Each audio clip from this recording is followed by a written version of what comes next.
Hi hello friends, good morning आणि सगळ्यांना बैलपोळ्याच्या हार्दिक हार्दिक शुभेच्छा। तर यस, अमावस्या श्रावणाची आली घेऊन सणाला, कृषीवल आनंदाने सजवितो हो बैलाला। तर मराठी कालदर्शिकानुसार श्रावण महिन्याच्या अमावस्येला म्हणजे पिठोरी अमावस्येला बैलपोळा असतो। श्रावण महिन्यात व्रतवैकल्य आणि सणांची जणू रेलचेलच असते।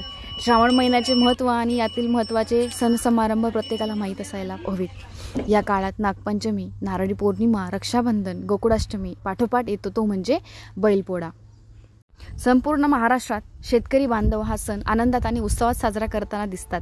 पण बैलपोळ्याची माहिती शहरी भागात जास्त नसते, कारण शहरी भाग सोडला तर संपूर्ण महाराष्ट्रात बैलपोळ्याचा उत्साह संपूर्ण साजरा केला जातो आणि तो जाणवतो।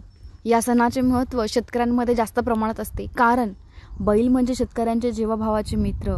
त्यांच्या जीवावर शेतकरी शेत नांगरतो, जमिनीतून धान्य पिकवतो। शेतकऱ्याप्रमाणे बैलही शेतात रात्रंदिवस राबतात, कष्ट करतात। म्हणूनच या कष्टकरी मित्राची कृतज्ञता व्यक्त करण्यासाठी बैलपोळ्याचा खास सण साजरा केला जातो। शेतकऱ्यांच्या घरात दसरा दिवाळीप्रमाणेच पोळ्यांच्या सणाची आतुरतेने वाट पाहिली जाते।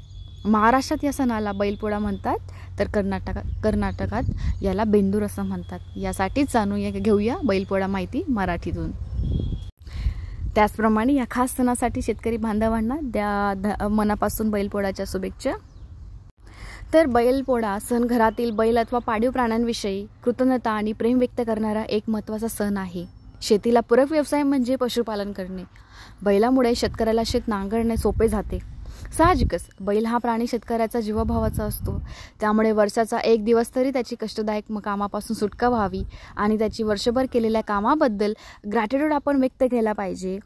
तर यासाठी बैलपोळा साजरा केला जातो। आज आधुनिक जगात ट्रॅक्टरद्वारे शेत नांगरले जाते, मात्र असं असूनही पारंपरिक पद्धतीने साजरा होणारा बैलपोळा मात्र शेतकरी बांधव आवर्जून साजरा करतात। ज्यांच्याकडे बैल नसतात अथवा कामानिमित्त शहरी भागात राहावे लागते असे लोक मातीचा अथवा लाकडांच्या बैलांची प्रतिमात्मक पूजा करताना दिसतात। या दिवशी बैलाकडून कोणतेही कष्टाचे काम करून घेतले जात नाही।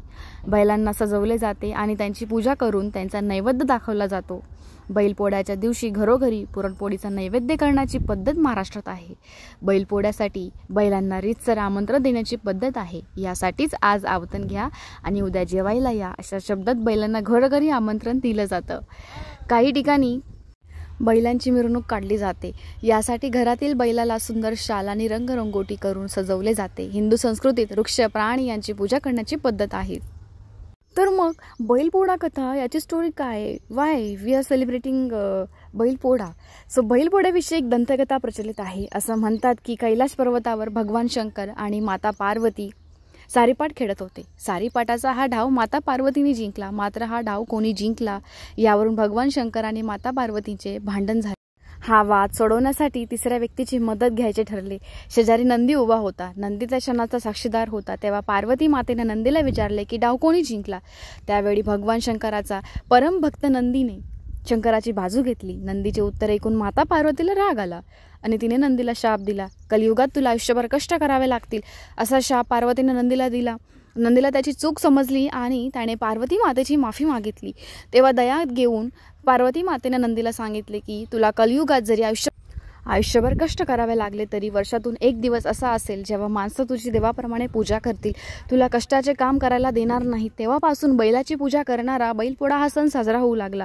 बैलपोळ्याची कथा काल्पनिक असली तरी हा सण साजरा करण्यामागची भावना मात्र नक्कीच की कृतज्ञतेची आहे। निसर्गातील प्रत्येक वृक्ष, वेली, प्राणी, डोंगर, नदीची पूजा करून त्यांची कृतज्ञता व्यक्त करण्याची परंपरा भारतात आहे। ही परंपराच माणसाची निसर्गाची असलेली नाळ कायम जोडून ठेवते। So thank you so much.